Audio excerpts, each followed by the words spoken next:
Hello, my name is Brian Moose. I am a licensed accountant, and today I thought I'd walk you through a bit of a case study based off of a financial analysis that I did for a realtor that was really doing well for themselves. I thought might uh, make an interesting case study to show you kind of how these businesses work and how much you can make and all the different moving pieces. So if you're a realtor yourself or just a good old financial lawyer who wants to know how much people make, welcome. Let's jump right in here. So in this case that we were dealing with, we had a sole prop. So this is really important. This individual was working entirely by themselves, and they had a total income roughly between 750 and thousand and two in 2024 to not quite $700,000 here in 2025 here for this case study, which is just incredible, by the way. That puts you in about the top 2% of sole proprietorships nationwide. Sometimes, maybe it's the top 5%. So the top 2 to 5% band, really, really interesting. Now let's break this down just a little bit more because there are far more interesting things to draw from. Of course, we here have just plain old real estate transactions. So this could be a mix of commercial or industrial or residential, though probably not industrial because those are massive transactions if and when they come through. Also, we have rental income here, which isn't unusual by any stretch of the imagination. So most realtors, especially if you're successful, uh, branch out. So you're doing more than just selling homes or selling commercial properties. You often have other things that you start jumbling into that mix, most because you get really good at selling houses. So in this case, if you find a good house, then you might as well buy it yourself and turn it into a rental property. If you have an eye for that sort of thing, there's a lot of money to be made, and that's certainly where this realtor is going because it suits their skill set really quite well. But it's not always this way. So I drew up a small list here, my pre-baked list on other areas that we see realtors often having income streams that get really interesting. So of course, rental properties, which is what we do see here, but we also see property management. So instead of buying them, you're just managing your own properties, and then we have the subfield here of short-term rentals. Funnily enough, these two groups of people, those who invest for rental property and those who do vacation rentals, are not necessarily the same group. They have very different strategies, or they can have very different strategies. Another big one, and let me just like bold this. This is I have another case that I can do to show you exactly how much real estate consulting can make you because it's these numbers get insane. Real estate consulting. If you're familiar, like say with Arvin Haddad here on YouTube, he does real estate consulting. That is really awesome. Home staging, really, really common real estate photography. And then we have syndication and crowdfunding, which is a different one. I actually did the accounting for a real estate syndication once or syndicate once, which basically means that you are investing for capital gains. Basically, it's just another investment vehicle. It's a little bit more sophisticated, and you kind of are tying up all of these different income streams within that. It gets really interesting and really complex, and well beyond what most people are looking for. Also, auctioning. The last place that I sometimes see interesting revenue for realtors is in networking or investment clubs. And how this gets monetized really depends. Sometimes it actually is just a referral source that's not uncommon. So, but this is always a really, really interesting investment clubs. But getting back here over here to our financial statements, we do start seeing some really interesting things. And our first one, like if I put on my CFO hat, this is our first real question mark that came up when I was looking at these, which is this cost of services section. We get transaction fees listed here in 2024, but not in 2025, even though we'd expect, $9,925,000 or $9,000 in sales, 900 or 9,250, somewhere in that range for this amount of sales based off of this year. So we are lacking inconsistency, which means that if we're doing a deeper analysis, these statements are kind of useless. We have to normalize. We have to fix some things here. But that is okay because we are a sole prop that has more than enough money to go around. So this probably is not their area of concern, which is fine. But there are other areas, other expenses that I'll call out here that could probably go up here in the cost of services section that didn't quite make it here. Uh, Now, going down here towards the expenses side, we have about $10,000 here in advertising because we had another unusual feature on these financial statements where advertising and promotional were split, and it was a little bit unclear why. These are often very much the same categories, and these are things where you'd expect homes.com or Zillow or realtor.com, where you have all these sites. These are very common places you'll find advertisements. So here, but we have about $10,000, 10 or $11,000, depending on the year, which is also much lower. So we're actually doing a lot of this business off of referrals, which isn't necessarily unusual. If you know how realtors work, that's not unusual. Let's see, just other things. We have a car here on this business. That's not unusual. Charitable contributions. It's a little bit unusual to see them here on a sole prop financial statement. Not necessarily, the worst place, but like this isn't necessarily really want to see them. This will cause us work later. Um, Cleaning services, not unusual here.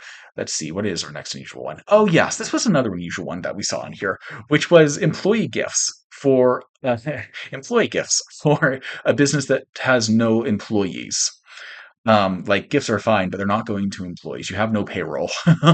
So, and you're making no payroll expenses. So, and gifts to you don't normally cut it. So this is something we wanted to explore further. Homeowner associations do. These aren't unusual. Insurance, nothing here. This was another one. Interest paid. This made me wonder as we go to the balance sheet if we'd see maybe another mortgage on here, or that there might be a different situation because we have a lot of interest, a big increase in interest. This was another area, meals and entertainment expenses. One, this isn't broken out really in a useful way. There's not any idea of what's fully deductible or half deductible, so we kind of have to make some so that that's work later. But $12,000 and $19,000, even for a realtor for a sale prop, is a lot.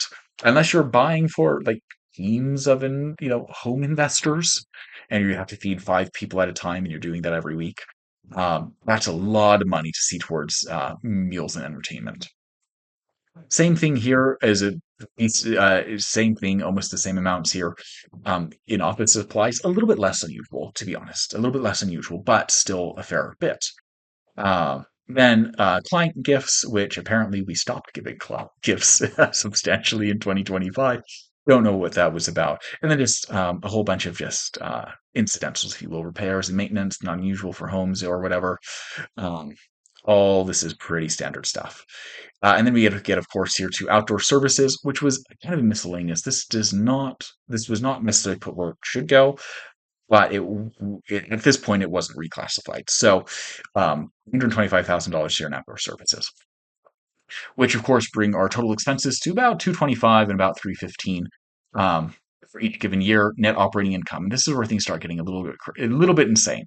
Where your net operating income, or we'll just jump here to your total income, 522,000 and then $582,000 per year, which is just bonkers for a single individual to be doing all of this stuff. Like this will just keep you busy all day. Um, and you're doing just great. Just for those who are curious, this is a net profit margin of course, 71 and 85%, which for any business is absolutely incredible. Every business would kill to have this high, but of course, this is a sole prop. It's a little bit more unusual, but these are great. And I did do just a little bit of calculation. If we removed this one-time outdoor service thing that showed up, we would actually still be in 87% for 2024. But this, of course, does not give you a whole picture of how this business operates, which is just fine. We're going to go onto the balance sheet, so you know kind of a little bit more a little bit more what we're working with here. So for 2025, there actually were some very unusual features to this one, which is that at the end of both 2024 and 2025, we basically had the same amount in bank accounts and in fixed assets and depreciation. With the way that everything worked out, they were basically identical. This is one of those areas of points of interest because I almost never see this where it's just the same, just because your current asset accounts change so much, and they can be so random. But it was kind of a fun thing. In terms of fixed assets and depreciation, not to give away their whole game here, or the whole game that we were looking at, but we had several properties, land, other things that we might expect, a car, uh, office printers, that sort of thing, which is a fairly long list of assets here. But in total, it was a little bit more than $400,000. Total assets, $835,000 as of our year of 2025. Now, turning over to our liabilities and equity, um, this is also has some unusual features, but not necessarily totally unusual.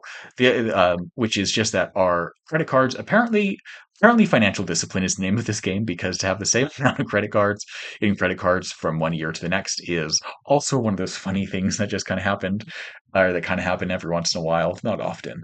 And then of course we have our long-term liabilities, and these are really just mortgages.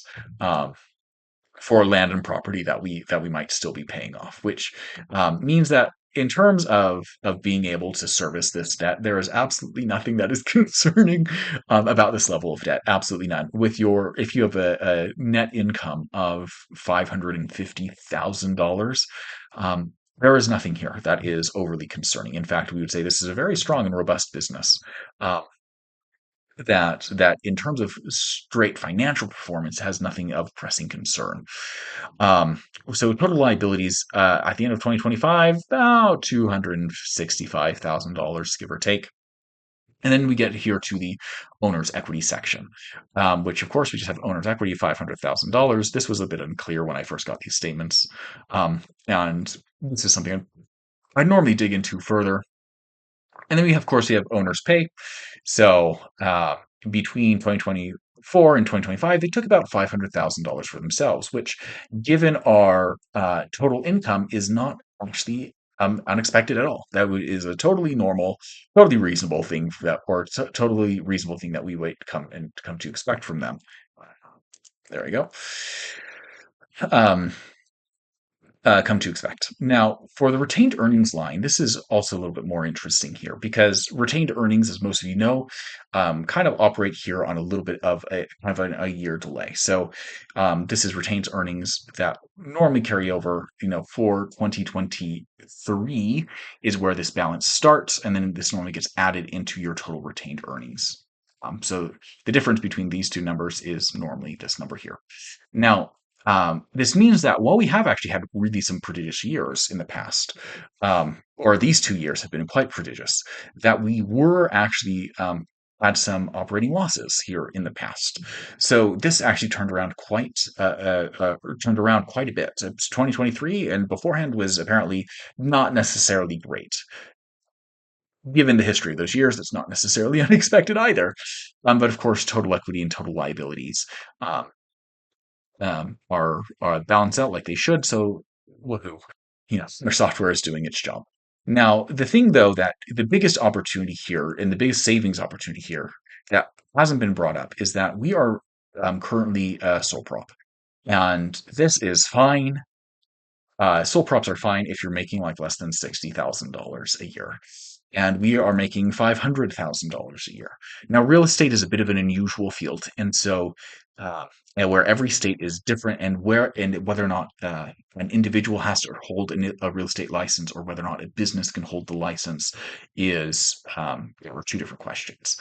But so an area that we need to explore with this individual, or needed to explore with this individual more correctly, was if their state allowed them to have an S corp, or to have their real estate under an S corp, their license under an S corp, so that we can take the salaries, or they can draw a salary instead, and then take profit distributions, and that is a much more favorable tax situation. In fact, if we could, depending on the state and depending on the situation, we might be able to see a gain of, I think it's $20,000 to $50,000. I don't actually handle the taxes much myself, but this is the sort of savings that we would expect from taxes for this case, if we are allowed to take these under an S corp rather than as a sole prop.